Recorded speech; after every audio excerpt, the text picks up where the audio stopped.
जी, तो नेक्स्ट हमारे पास है net worth is equal to. अब नेट वर्थ जो है वो किसके इक्वल है? नेट वर्थ का मतलब होता है कि हमारे बिज़नेस की जो असल वैल्यू है वो क्या है। तो इसको मैं आपको रफली यहाँ पे समझाती हूँ कि इसको कैसे करेंगे। बिज़नेस की जो वैल्यू होती है बेसिकली, ठीक है, या वर्थ का मतलब उसकी कदर जो होती है वो कैसे पता चलती है। एक तरफ हम लोग करते हैं एसेट्स और दूसरी तरफ लिखते हैं कैपिटल। जैसे अकाउंटिंग इक्वेशन अगर आप याद कर लो, कैपिटल होता है और लाइबिलिटीज़ होती हैं। ठीक हो गया।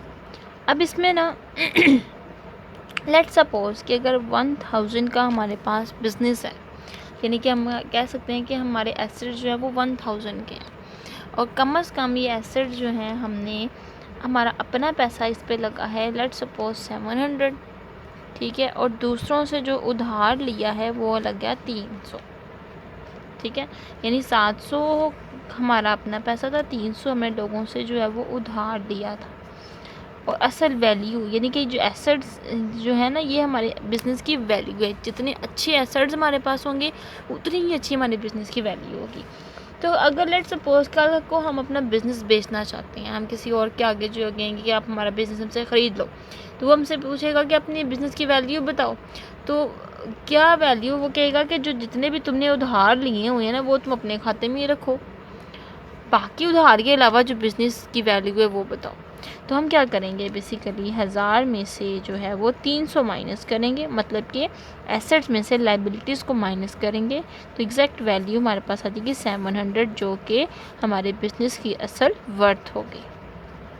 ठीक हो गया, असल वैल्यू होगी। तो नेट वर्थ यानी कि इसकी मुकम्मल जो वैल्यू है वो कैसे हमें मालूम होगी, एसेट्स में से लाइबिलिटीज़ को माइनस करके।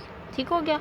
उसके बाद क्या बताया है, to calculate the value of a capital both at the beginning and at the end of the year in the single entry system we prepare statement of affair। Basically हम जो statement of fair बनाते रहे हैं वो beginning का capital मालूम करने के लिए या एंडिंग कैपिटल मालूम करने के लिए स्टेटमेंट ऑफ फेयर को बनाते रहे हैं। ठीक है, तो उसका सही आंसर क्या होगा, डी।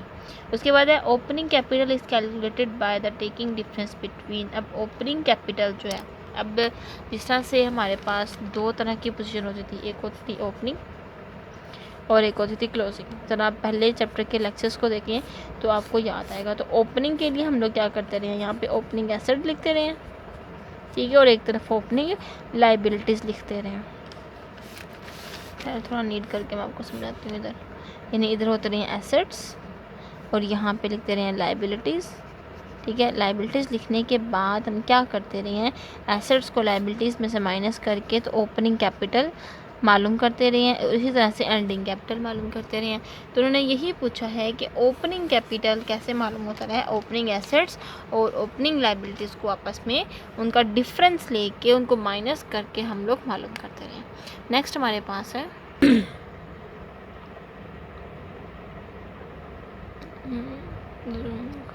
ठीक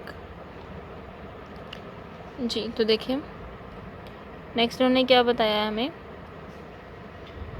opening capital in single entry system is calculated by preparing opening statement, closing statement, opening balance sheet या क्लोजिंग बैलेंस शीट। तो ओपनिंग कैपिटल को मालूम करने के लिए हम क्लोजिंग कैपिटल को मालूम करने के लिए हम लोग क्लोजिंग स्टेटमेंट ऑफ फेयर बनाते रहे हैं। ओपनिंग के लिए opening statement of affairs, closing के लिए क्लोजिंग स्टेटमेंट ऑफ फेयर। उसके बाद है due to fresh capital introduce during the year closing capital will be. अब अगर हम क्या करें कि फ्रेश कैपिटल को क्लोजिंग कैपिटल में ऐड करेंगे तो बेसिकली वो हमारे पास क्या होगा, इंक्रीज़ होगा। मैं आपको ज़रा फॉर्मेट बना के भी समझा देती हूँ कि किस तरह से इन्होंने यहाँ पे इसका आंसर इंक्रीज़ लिखा हुआ है। जैसे आपको मैंने फॉर्मेट बताया था इसका कि हम जो है वो लिखते रहे हैं क्या, कि सबसे पहले हमारे पास आता रहा है क्लोजिंग कैपिटल। ठीक हो गया, उसमें हम लोग क्या करते रहे हैं, ऐड करते रहे हैं ड्राइंग्स और लेस करते रहे हैं फर्दर कैपिटल, फर्दर यहाँ फ्रेश कैपिटल। और इसमें से एंड पे लेस करते रहे हैं ओपनिंग। ठीक है, ये हमारे पास जो था एक फार्मूला होता था जो हम लोग सिंगल एंट्री सिस्टम में मालूम करते थे। अब यहाँ पे उन्होंने क्या पूछा हुआ है, यहाँ पर उन्होंने ये पूछा हुआ है due to fresh capital introduced during the year the closing capital will be. अब उन्होंने कहा है कि अगर हमारे पास जो है ये जो लेस करें, अगर इनको ना लेस करें तो हमारा क्लोजिंग कैपिटल ऑटोमेटिकली क्या हो जाएगा, इंक्रीज़ हो जाएगा। इसलिए उन्होंने ये पूछा है कि अगर हम उसे जो है वो इंट्रोड्यूस कराते हैं तो हमारे पास क्लोजिंग कैपिटल इंक्रीज़ होता है, ना ही कांस्टेंट। ये कांस्टेंट का मतलब होता है कि जितना है वही रहे, डिक्रीज़ मतलब कमी आ जाए, और मल्टीप्लाई मतलब मल्टीप्लाई हो जाए। तो हमारे पास सही आंसर क्या होगा इसका, इंक्रीज़। उसके बाद है due to drawings made during the year, पूरे जो साल के दौरान हम लोग जो ड्राइंग्स बनाते रहे हैं, the closing capital will be decrease. अब ऑटोमेटिकली जब क्लोजिंग ड्राइंग्स का मतलब क्या होता है, पैसा निकलवाना। ठीक है, बिजनेस से पैसा निकलवाना, तो बिजनेस से पैसा निकलवाने की वजह से हमारे पास जो कैपिटल है वो क्या हो जाएगा, ऑटोमेटिकली उसमें कम हो जाएगा, डिक्रीज हो जाएगा। उसके बाद है to calculate the true net profit और द नेट लॉस। हमें जो है वो नेट प्रॉफिट या नेट लॉस को कैलकुलेट करने के लिए इट इज़ नेसेसरी, ये ज़रूरी है that the amount of drawing should be added in. अब जैसे फ्रेश हमें जो है वो एक्यूरेट जो है वो मालूम करने के लिए should be added in drawings, यानी कि हम क्लोजिंग कैपिटल में ड्राइंग्स को क्या करते हैं, ऐड करते रहे हैं। क्योंकि बेसिकली ये जो ड्राइंग्स हैं हमारे पास, ठीक है, ये जो हमारे पास ड्राइंग्स होंगी, हम इनको क्या करेंगे, बेसिकली तो ये हमने कारोबार करने के लिए लगाई होती हैं, लेकिन हम क्या करते हैं, हम निकलवा लेते हैं। जब हम निकलवाते हैं तो हमारे पास जो है वो कमी हो जाती है, लेकिन बेसिकली हम वो पैसा जो निकलवाते हैं वो कारोबार करने के लिए लगाते हैं। इसलिए जब हमने ट्रू नेट प्रॉफिट या नेट लॉस मालूम करना होगा तो हमें ड्राइंग्स को क्लोजिंग कैपिटल में ऐड करना होगा। उसके बाद है to calculate the true net profit or net loss, the single entry system, it is necessary that the amount of fresh capital should be subtract मतलब कि फ्रेश कैपिटल क्या किया जाता है, सब्ट्रैक्ट माइनस किया जाता है फ्रॉम क्लोजिंग कैपिटल। ठीक है, तो उसका आंसर क्लोजिंग कैपिटल होगा। उसके बाद the single entry system is suitable for where small business of cash transaction और मोर, यानी कि लार्ज बिजनेस में भी नहीं चल सकता।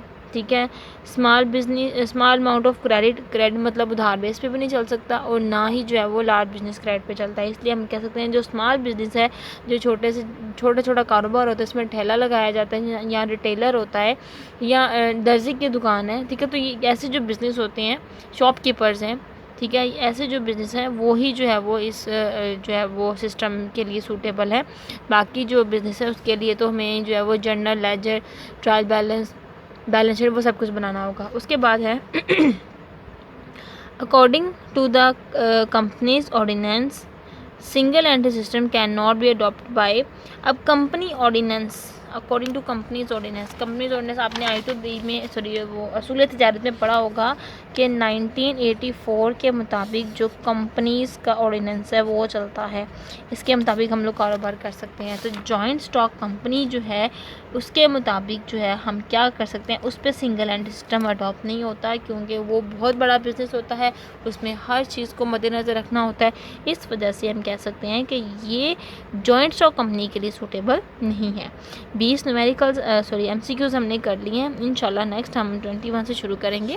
तब तक के लिए अल्लाह हाफ़िज़।